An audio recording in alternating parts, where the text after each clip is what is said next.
আমার নাম সৌমজিৎ। আমি অঙ্কিত। আমরা এসেছি লেপচা জগৎ।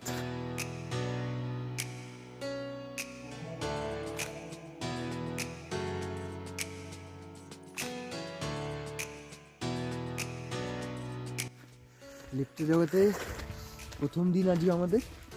আমরা গতকাল দুপুরে ট্রেনে উঠেছিলাম শিয়ালদা থেকে, তিস্তা তোষা এক্সপ্রেস। সেখান থেকে আমাদের লেপচা জগৎ যাওয়ার জন্য প্রথম যেটা করতে হলো, আমরা ওখান থেকে গাড়ি বুক করলাম। ওখানে শেয়ারে গাড়ি পাওয়া যায়, এনজিপি থেকে 250 টাকা করে পাওয়া যায় স্যাডেল। তারপর ওখান থেকে আমরা আসি ঘুম স্টেশন। ঘুম স্টেশন থেকে আমাদের লেপচা জগৎ ডিরেক্ট আসা যায় না, সেক্ষেত্রে ঘুম থেকে আসার জন্য লেপচা জগতে আলাদা করে গাড়ি বুক করতে হয়। সে গাড়ি শেয়ারে পাওয়া যায়, সেটা 40 থেকে 50 টাকার মধ্যে হয়ে যায়। হ্যাঁ, কিন্তু একটা ব্যাপার আছে, সেটা হলো আপনি কখনোই সকালবেলা বা ভোরবেলা লেপচা জগৎ আসবেন না, তার একটা কারণ আছে। তো এগুলো সবই বলবো আমাদের এক্সপিরিয়েন্স কেমন। প্রথমে আমরা বলি, আমাদের যে হোটেল আগে থেকে বুক করা ছিল, হ্যাঁ, হোমস্টে গ্রিন ভ্যালি, খুবই ভালো লোক তারা। এই গ্রিন ভ্যালি হোমস্টেকে, কারণ এদের ব্যবহার আর এদের যে পরিবেশটা হোমস্টে সত্যি খুব সুন্দর। তা আমরা এই হোমস্টে বুক করেছি। এই হোমস্টে খুব কাছেই রয়েছে একটি কাঞ্চনজঙ্ঘার ভিউ পয়েন্ট, সেটা খুব সুন্দর জায়গাটা, বসার বেশ সুন্দর জায়গা রয়েছে, যেখান থেকে কাঞ্চনজঙ্ঘা খুব ভালো দেখা যায়। ওয়েদারটা কেমন, এখানে লিখতে যাবে একটা বিশেষ বৈশিষ্ট্য এই ওয়েদার। হ্যাঁ, কারণ এই ওয়েদার কিন্তু মিনিটে চেঞ্জ হয়। হ্যাঁ, এই কাঞ্চনজঙ্ঘা সাথে কিন্তু পাইন ফরেস্ট, যেটা সবচেয়ে ইন্টারেস্টিং আর একটা রোমাঞ্চকর ব্যাপার আছে এই পাইন ফরেস্ট। কারণ এই যে আগেই বললাম যে ওয়েদার যখন তখন চেঞ্জ হয়, সেই ওয়েদার চেঞ্জ হওয়ার কারণে পাইন ফরেস্টের উপর দিয়ে মেঘের হাওয়া বেরোয়। সেই মেঘ যে ভেসে বেড়ায় পাইন ফরেস্টের মধ্যে দিয়ে, এটা কিন্তু মানে একটা দারুণ অনুভূতি। আপনারা যখন লেপচা জগতে আসবেন, দেখলে আমার তো রাত সিনেমার কথা মনে পড়ে যাচ্ছে, আর ওই গানটার কথা মনে পড়ে যাচ্ছে, अनजान है कोई। ওই পাইন ফরেস্টের মধ্যে দিয়ে আরও একটি ভিউ পয়েন্ট রয়েছে, যেটা খুবই সুন্দর। অনেকটা পাহাড়ের উপর দিয়ে উঠতে হয়। যে হোমস্টের কথা বললাম, তাদের সাথে কীভাবে যোগাযোগ করবেন, নাম্বার আপনার ডেসক্রিপশন বক্সে পেয়ে যাবেন, ঠিকানাও পেয়ে যাবেন। বুক করতে গেলে অ্যাডভান্স আগে পে করতে হয়, বাকি টাকা আপনারা পরে এসে, মানে খুবই ভালো লোক, বাড়িতে সাথে কথা বলে নিতে পারেন ফোন করেও। আপনার কোনো সমস্যা হওয়ার কথা না। আর এনারা আপনার ঘোরার জন্য গাড়িও বুক করে দেবে, কোনো প্রবলেম হবে না। মানে এনাদের কাছে গাড়ি অ্যাভেলেবেলই থাকে। তো আপনি বললেই, আপনি যদি যেখানে যেখানে যেতে চান আপনার জায়গা মতো, এরা ঠিক সেরকম প্যাকেজ করে আপনাকে খুব কম দামেই করে দেবে। আর আপনি যদি শেয়ার করতে চান, সেটাও আগের থেকে জানিয়ে রাখতে হবে, সেটাও ওনারা অবশ্যই ট্রাই করেন। এই লেপচা জগতে একটা খুব বিশিষ্ট নিয়ম আছে, যেটা কিন্তু আসার আগে সবাইকে জেনে নেওয়া উচিত, কারণ নাহলে পরে বিপদে পড়তে পারেন। হ্যাঁ, এখানে আসতে গেলে আপনি 10টার আগে কোনো শেয়ার গাড়ি পাবেন না। আর এখানে হোটেলগুলো 10টার পরেই খোলে। এখানকার হোটেলের চেক ইন টাইম সকাল 11টা। হ্যাঁ, তার আগে আসলে আপনাকে অপেক্ষা করতে হবে। আজকের মতো ভাই শেষ করছি।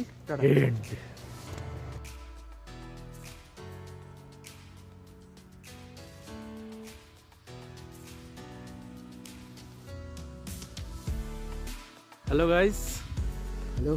আমরা আজকে জোরপোখরিতে এসেছি। আজকে আমাদের দ্বিতীয় দিন। এই জোরপোখরি আসার জন্য আমাদের লেপচা জগতে আমরা যে হোমস্টে ছিলাম, ওখান থেকে প্যাকেজ হয়ে যায়। আমি অনেকগুলো জায়গা একসাথে ঘোরার জন্য। তো প্রথম আমরা যেখানে এলাম সেটা জোরপোখরি। আজকে ঠান্ডাটা একটু কম লাগছে। হ্যাঁ, কালকে একটু জমে যাচ্ছিলাম, কালকে হয়তো প্রচুর ঠান্ডা ছিল। অভ্যাস হয়ে গেছে ঠান্ডার জন্য। হ্যাঁ, ইউজ টু হয়ে গেছি হয়তো। সবাই জোরপোখরি নামলাম। আমরা আরও কয়েকটা জায়গায় ঘুরবো, একটু সব দেখাবো। প্রথম এলাম জোরপোখরি, খুব সুন্দর একটা পার্ক টাইপের আছে, দেখতে পাচ্ছি পাশে একটা জল রয়েছে। হ্যাঁ, আপনাদের ছোট দেখাচ্ছি ছোট্ট লেক। আর এই একটা উঁচু জায়গা, মনে হচ্ছে ভিউ পয়েন্টের মতো করা আছে। এই সামনেটা যাই, সবই পাইন, এখানে শুধু পাইন গাছই বেশি।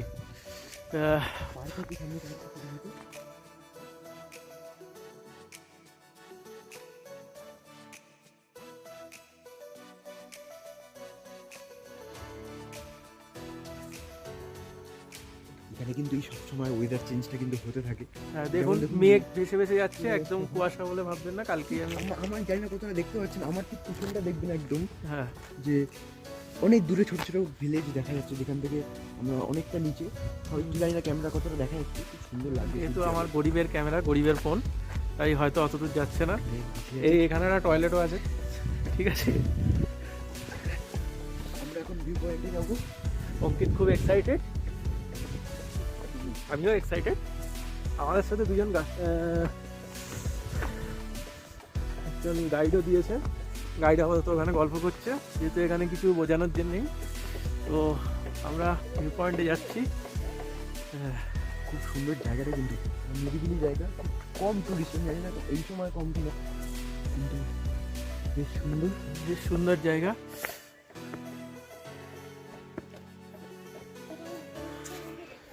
এই হলো আমাদের সেই ভিউ পয়েন্ট। অঙ্কিতকে আপনারা দেখতে পাচ্ছেন, এখানে ইকো হয়। কোথাও দেখতে পাচ্ছেন দূরের পাহাড় দেখা যাচ্ছে ওই- পরিষ্কার। আর দূরে পাহাড় না, অ্যাকচুয়ালি ওটা শুনলাম মানেভঞ্জন যে মানে ভিলেজটা আছে, সান্দাকফুর কাছে, ওটাই সান্দাকফুরই দেখা যায় এখান থেকে। ওটাই হলো। বর্ষার জন্য হয়তো পুরো ক্লিয়ার আসছে না সবটা। ওয়েদারটা খারাপ, সেহেতু কিছু বোঝা যাচ্ছে না, প্রচণ্ড মেঘ। একটু দেখতে পাবেন আপনার, আমরা যে চেষ্টা করছি দেখানোর যে মেঘ কীভাবে ভেসে ঢুকছে। পুরো মেঘ ভেসে বেড়াচ্ছে চারিদিকে, আমরা যেন মেঘের মধ্যে রয়েছি। খুবই খুবই একটা আলাদা অনুভূতি। খুবই ভালো লাগছে এখানে। আমাকে সামনে আগে যাবো। একটু সামনে যাব।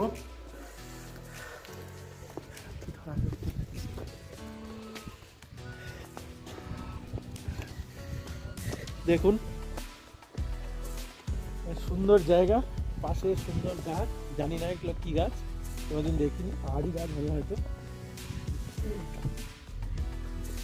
আর ওখানটা দেখতে পাচ্ছেন পুরো জঙ্গল, বাইরের জঙ্গল দেখতে পাচ্ছেন আপনারা।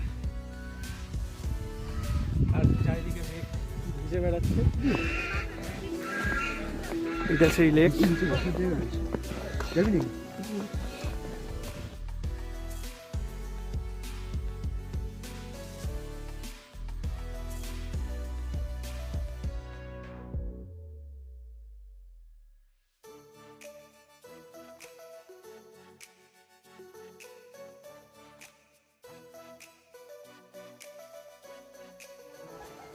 আমরা এখন জোরপুকুরিতে এখানে একটা মন্দির দেখেছি, তো মন্দিরে যাচ্ছি। এটা জোরপুকুরি সেকেন্ড লেকটা দেখতেই পাচ্ছেন। ওখানে লেকে জল ভরা হচ্ছে, এটা পুরোটাই ঝর্ণার জল। লেকের জল বেশ সুন্দর।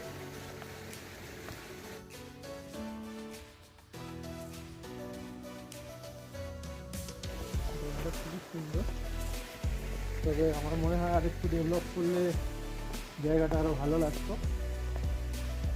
অনেক দিনের পুরনো হয়ে গেছে, এই আগাছা, প্রচণ্ড আগাছা হয়েছে। এটা একটা ওয়াটার সাপ্লাই খালের মতো।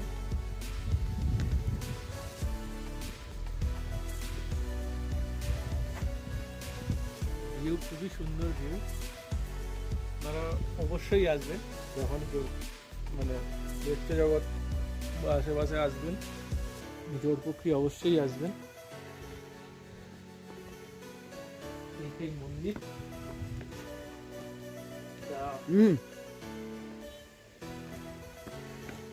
আমরা এখন মন্দিরের দিকে যাচ্ছি।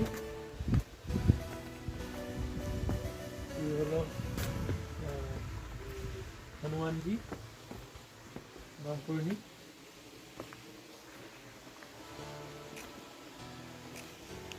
শিব দুর্গার মন্দির,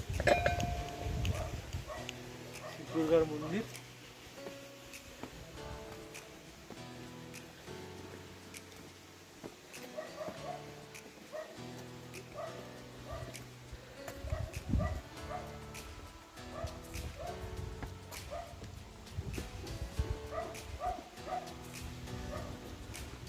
আপনারা দেখতে পাচ্ছেন কয়েকজন মন্দিরের উপরে।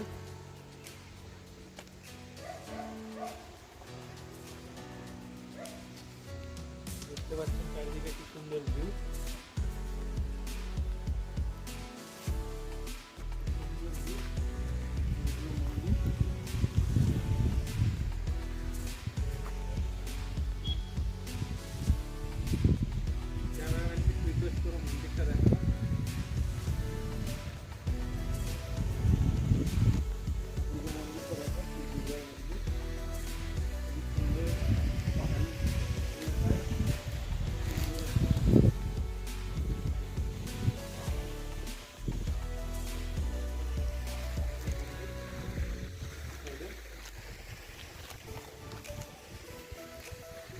নিশ্চয়ই অনেক দিনের পুরনো মন্দির হবে।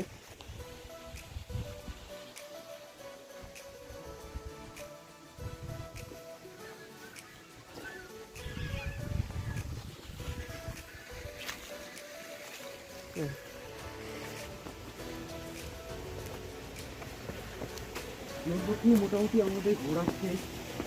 এবার আমাদেরকে আরও অনেক কিছু যেতে হবে। আমাদের একটা রয়েছে খুব বিখ্যাত গোপালঘাটি স্ট্রিট, যেটা যারা আসে লেফটেন্যান্টে তাদের কাছে খুব প্রিয় জায়গা। আমরা যাবো,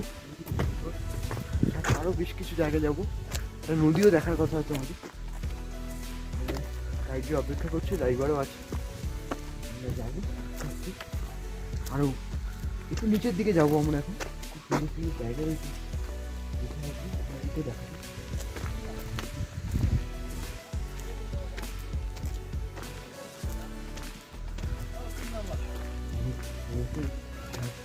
অঞ্চলটাকে, যে কারণে এখানে ভ্যালির ভিউটা ঠিক ভালো আসছে না।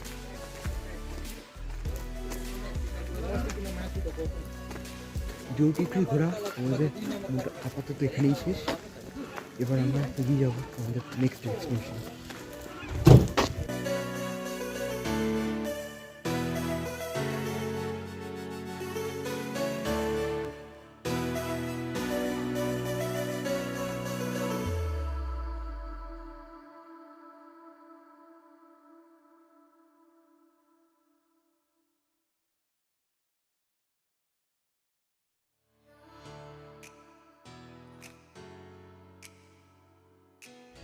আমাদের সেকেন্ড ডেস্টিনেশন আমরা এসে গেছি।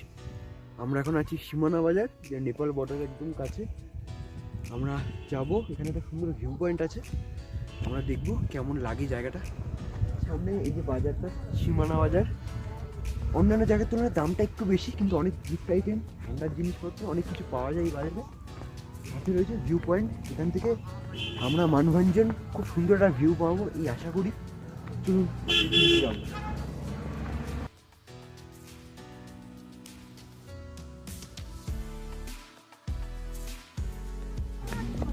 সীমানা ভিউ পয়েন্ট আমরা ভিউ পয়েন্টে যাবো এবার।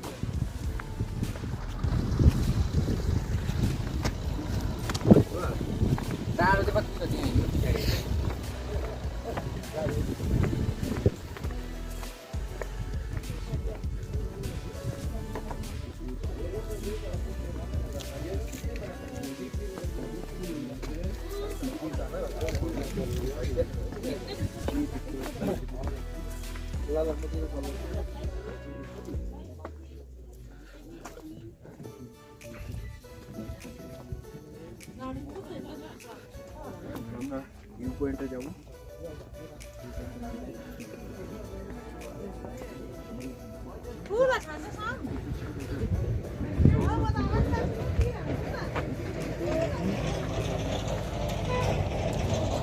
একদম ধারে রয়েছে,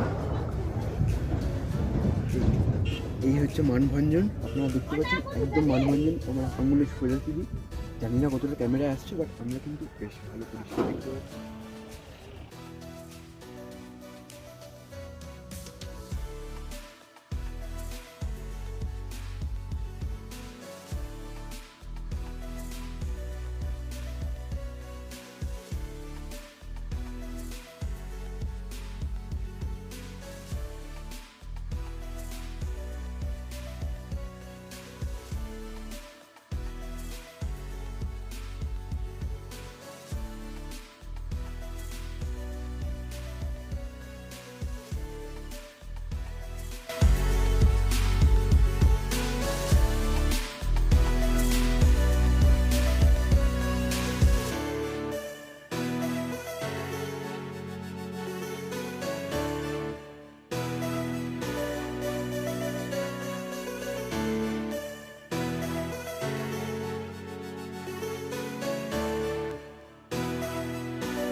বাজার আপনারা দেখলেন।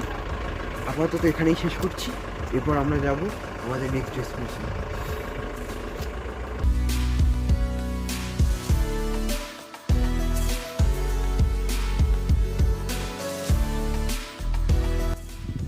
আমরা আমাদের পরের ডেস্টিনেশনে চলে এসেছি, গোপালধারা টি এস্টেট।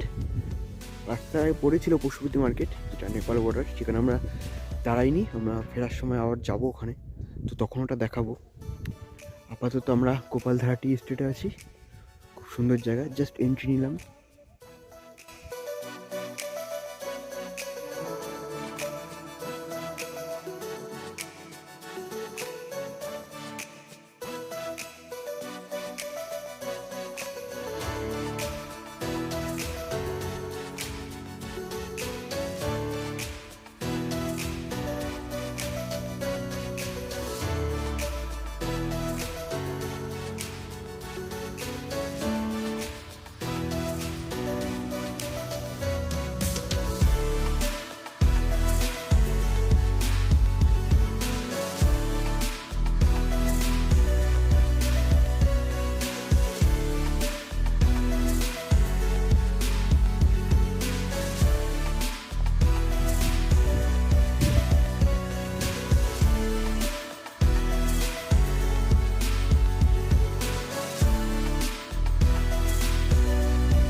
আমাদের আজকের লাস্ট ডেস্টিনেশন, যেটা আমরা আগেই ক্রস করে গেছিলাম কিন্তু ঘোরা হয়নি। দেখতে পাচ্ছেন আমার সামনেই নেপাল বর্ডার, পশুপতি মার্কেটে আমরা এখন। আমার ডান দিকে নেপাল মার্কেটে পারে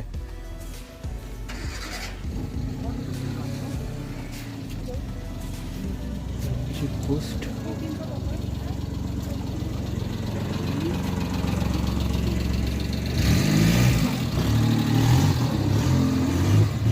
নেপাল বর্ডারের ঠিক সামনে দাঁড়িয়ে রয়েছি।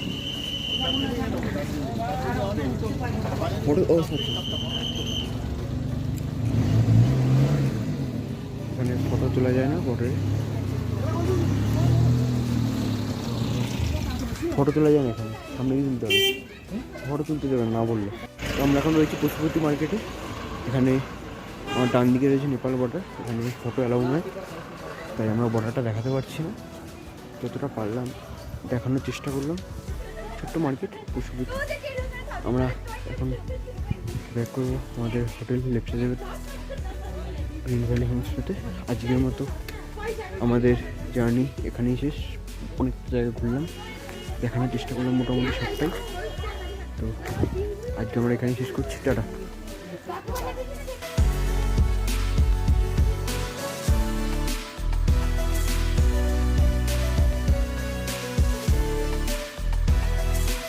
মতো বাই বাই, টাটা। আর হ্যাঁ, লাইক শেয়ার অ্যান্ড সাবস্ক্রাইব করতে ভুলবেন না।